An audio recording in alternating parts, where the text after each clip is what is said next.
Hello everybody, Tyler here, and in this video we're going to be opening this package I've got here, which is exciting. I don't know if you've seen, but a really cool company called Spoke Design has released 3 new pencils, and they're not the kind of company that releases a new item all the time. So when they do put out something new, I immediately am curious to see what it's going to be about and how it might be a cool tool to add to my arsenal as an artist. So let's unbox this together and let's look at the Spoke Model 7.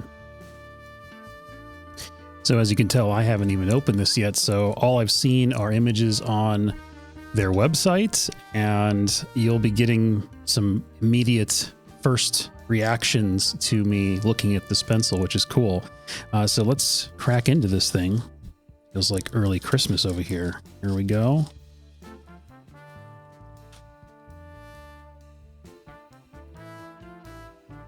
Ooh, look at that. Some fun little packaging going on. Love that.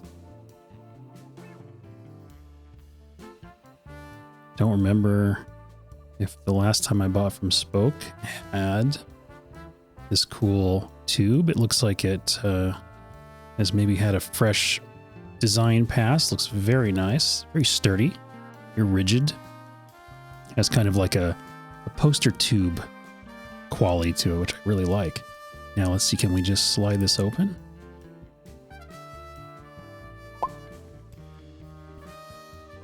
Get a little preview of stuff here. What is this? That's the pencil. Let's wait on that. Maybe we can't. Okay, look, we get a little strap here, little mini lanyard. The cute little Spoke logo on that. It's kind of a raised embossed sort of thing going on. Pardon the finger damage there. Not a hand model, guys. Okay, we get a little tube of lead, a very standard Pentel high polymer, always a good default option, although I have some leads that I prefer. And now, oh man, look at that purple. And that knurled grip and the stepped tip design, all things that are sort of special to this new version of pencils out of Spoke Design. Man, that's cool, isn't it? Slide it out. Look at that beauty. So it's got little Spoke embossed, or not embossed, but you know, it's etched logo there on the top. Little blue finial at the top there. You've got this iridescent purple body, a blue inner section here. Now I went with the 10.5 millimeter grip diameter, but there are different options for that in width and also in style. And this is the knurled option because I like a good firm grip on my pencil. And then the end here is the stepped version, but you can also get a standard sort of cone-shaped grip or tip if you'd like to. Knurling. There's always debate about how good is the knurling. This is not the sort of smooth, slippery knurling that you sometimes get on more widely distributed pencils from bigger manufacturers. This is a very grippy sort of knurling going on. Really solid hold on this pencil. Weight is very nice. In fact, why don't we weigh this?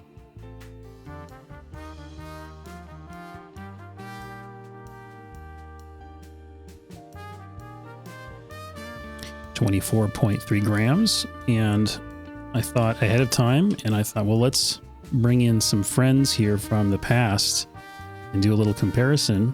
This won't be a review on these pencils, but I think they're fitting for the moment, being that they are Spoke Model 4s, pencils from before. So 24.3 on this one. Now, is this going to stay on here, or is this going to be a jerk? There we go. 25.7 on the Spoke Model 4 with the 0.9 millimeter lead diameter there. And then this one, actually, I've modified a little bit because I'm a tinkerer and I like to mess with things. And this has the stepped tip from a Pentel P200 Rock variant, which was released in South America. That just fits on here just fine because it's the same threading on the end. So that's kind of a cool mod you can do to any of your Pentel P200 base pencils. And then the next one here, 18.6. So that's the lightest of the three. This is a spoke Model 4 in 0.3 millimeter with the titanium, the matte titanium or brushed titanium tapered grip. This one also modded with a Pentel Orenz tip, which will not fit a standard P200 pencil without a little adapter and this little midsection here, this little piece that fits between the two. This is something that you can get from IJ Instruments, the legendary Lindsay Wilson behind that company, and they make some great pencils as well, and maybe we'll look at some of that stuff on the channel in the future. So yeah, this is the lightest of the three, but I like this sort of weight range. I think this is a good weight range for a pencil that wants to feel high quality and solid in your hand, but not too fatiguing. If you're somebody who's used to a wooden pencil, this is going to feel like you're holding up the world in your hands. But if you're used to things like a Rotring 600, right, or Graph Gear 1000 from Pentel, you know, metal-bodied pencils, this is going to feel right at home with you. Yeah, and I love the styling here. I didn't have anything in purple, and I thought, well, let's just try it. Let's see how that purple looks, and I'm very happy with that look. So in terms of lead advancement, we're not going to really see anything too unique here. I mean, this is just going to be... This may not have lead in it. I bet it doesn't ship with lead in it. That would make sense. Well, I guess we can review the top real quickly. This is going to be standard P200 internals, so we've got a standard P200 eraser cap. Eraser here, you can pull it out. You can adjust the length of the eraser. You stick your lead in there. Oh, there is lead in here. Okay. Just needed to click a little bit more. There it comes. So, lead advancement is what you'd expect for a P200 pencil, so pretty good. Don't really have any complaints about that. Now, the writing experience in terms of the feel on paper is going to be somewhat affected by your grip and the weight of the pencil, but also it's hugely affected by the lead that you choose, and this is not a lead review video, so it won't be worth it, I think, to get into too much detail about how it feels on paper, really. I think just holding it and experiencing it is a huge part of the pencil here. So this pencil, this is, again, the Model 7, and this comes in 0.3, 0.5, 0.7, and 0.9 with those two tip options that I said, the different grip options. You can go check out the website, Spoke Design, and you can build your own. Now, you're likely, if you're going to watch this video and go try to order it right away, you may encounter some sold out issues because everybody jumped on this right away. And of course I did, because I wanted to make sure that I can make a video about this and share it with you guys so you can be informed. I did not pick up a Model 8 or the Model 9, which is they're calling the Clickstream, I think it is. In fact, I'm just going to go over to their website really quick here and double check my information so I can give you Leadstream, excuse me. The Clickstream is their pen model. They make pens too. The pencil version of that pencil is called the Leadstream. And the reason that I didn't get those two is because the Model 8 is a pencil that features a clip, and I don't really like clips on my pencils. And at the moment, they don't offer like if you take the clip off the Model 8, it will leave a little gap, and they don't offer a ring to fill that gap, which would be just aesthetically, you know, kind of weird looking and bother me, which is a little bit of a bummer because the Model 8 offers a full titanium body. It's more expensive, but that's super cool and premium, and I was interested, but wasn't really liking the clip, so didn't go with the Model 8. And then the so-called Model 9, or really the Leadstream, is a model that has a grip that is very close to the tip. It's a very short grip, and you guys know from the channel that I'm somebody who likes to be able to hold the pencil much higher up when I'm drawing and stuff, and so that one just didn't make sense for me ergonomically. But that's not to say that those pencils couldn't be amazing for the right person, so go check those out. And if there's enough interest in this video, then I'll certainly see if I can go grab some of those just to give you my thoughts. But this is a channel that's focused on tools for artists. So how does this function for an artist? Well, it's got a premium vibe. It's got a good grip. It has options to suit people with different tastes and maybe different grip variations and preferences. And I think that that means that it's very well suited for an artist. most artists are very particular, right? Including me. And so if you can choose specifics like that about the pencil, then that makes it a pretty good fit, right? You can find what works for you. But this is the one that seemed logical to me based on how I like to draw. So I think I'm pretty happy with this purchase. Bespoke Model 7. It'll be a quick review, but as always, I like to end the video with a little doodle. So let's draw something. Right now I found this gentleman on Pinterest, pretty cool portrait photograph of a guy with a very fun, unique shape to his head and hairstyle. So let's see if we can put together something fun here. He's a very forward-leaning head there. He's got a really crazy sort of wild hairdo.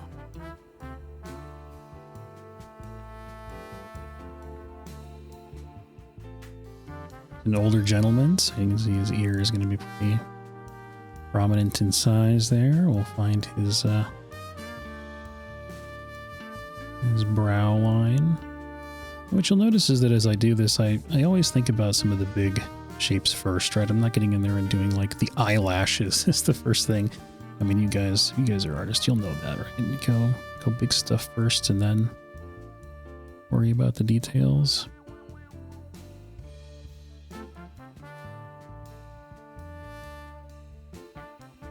I like to think a little bit like a caricature artist when I'm doing human faces, because a lot of times what happens is that you underestimate those unique shapes. Everything sort of averages out. So if you think caricature and think what makes this person unique, then you're likely to actually end up in a pretty good spot with things, which is kind of weirdly counterintuitive, right? Like, if I want to be realistic, I'm supposed to exaggerate? How does that work?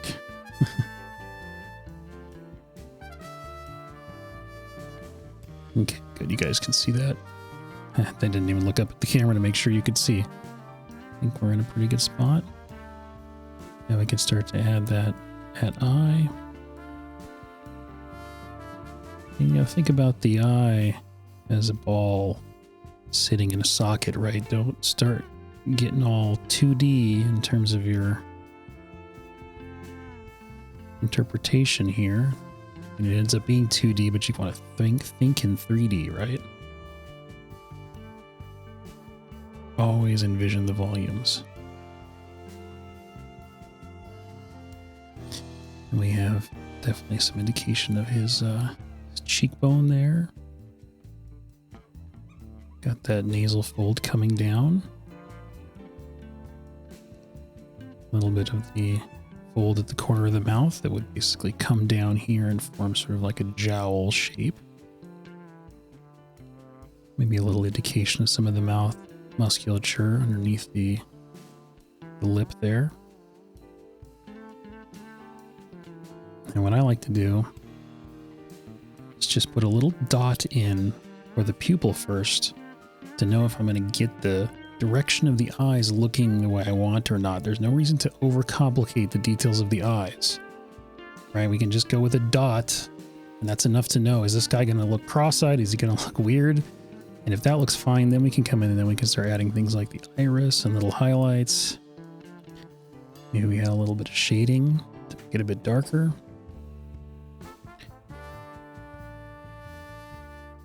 Let's add some details to this nostril area here. We just get a very slight hint at the nostril in this particular view.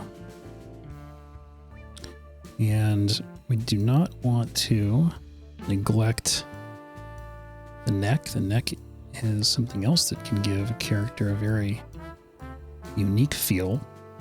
Sort of posture of the way that the head sits on the neck. Of course, age bringing certain wrinkles and details to the neck. This guy has a little collar going, so let's give him a collar.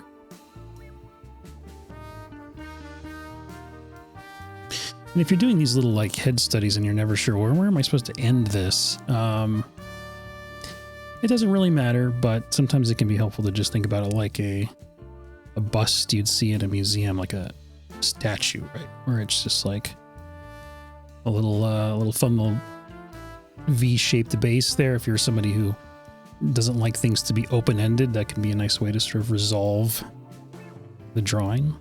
I think he has a tie, but it's dark, so I can't quite tell. So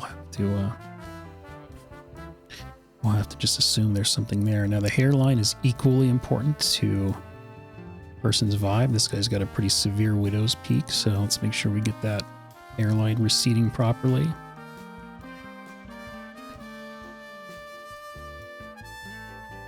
Now, this won't be rendered in the way that you could go with pencil, where it's like, you know, blended and shaded and super real. I mean, graphite lets you get so photoreal if you'd like to, but for me, typically, I'm using pencil just to explore a base drawing, get some basic shapes figured out, some landmarks in place, and then I'll usually go in with ink.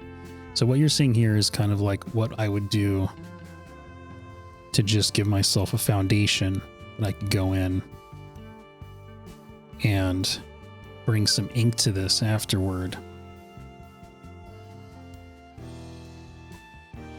with my all of my many inking tools that I love so much that you guys have seen my fountain pens for artists video. If you haven't, go check that out. Hopefully you'll find something fun and interesting in there. One of my favorite tools to ink with. And really, you could just go on for ages if you wanted to on something like this, but I feel like this would be about as far as I would go.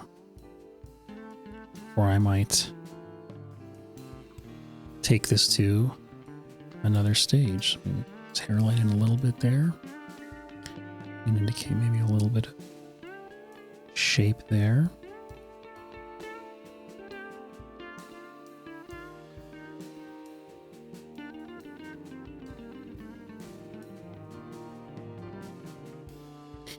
And if you want to go for like a little bit of a graphic look, you can always come in and just add a little bit of extra weight to the outer edge. If you decide to do this step, where it's sort of an even thickness around the whole drawing, know that this is going to have kind of a stylized graphic look. It may give the piece a little bit of a flatness. But I think sometimes this can be nice when you have a drawing that's a little looser on the inside to have it feel a little more solid. Let's give this a little line weight here so we can show a little bit of the depth of the ear.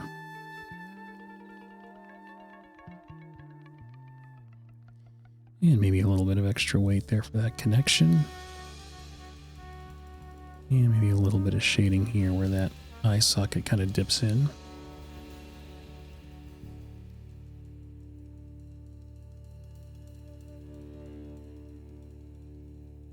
Yeah. I think that is a fun little initial maiden voyage for our Spoke Model 7. So I hope you liked the video, guys. And if you're interested in more of these reviews, definitely leave a comment, leave a like. Let me know what you'd like to see me review. I've got, spoilers, a very difficult to find pencil coming in from Japan in a couple weeks, and I'm going to do a video on it. Excited for that, so stay tuned for that. I think you'll really like that one. Take care, everybody, and we'll see you next time. Bye-bye.